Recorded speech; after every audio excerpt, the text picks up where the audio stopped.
ربنا آتنا في الدنيا حسنة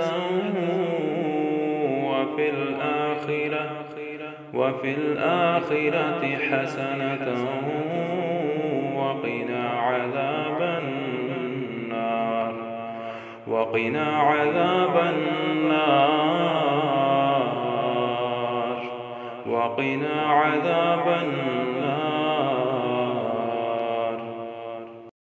ربنا هب لنا من أزواجنا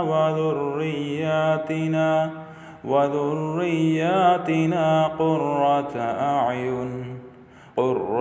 أعين وجعلنا للمتقين إماما.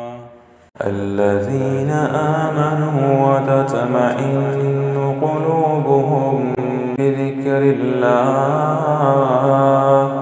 ألا بذكر الله تطمئن القلوب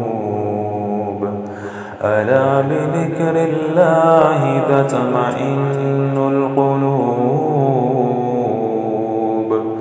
ألا بذكر الله تطمئن القلوب.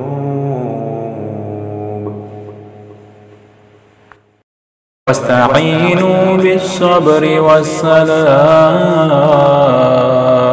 وإنها لكبيرة إلا على الخاشعين.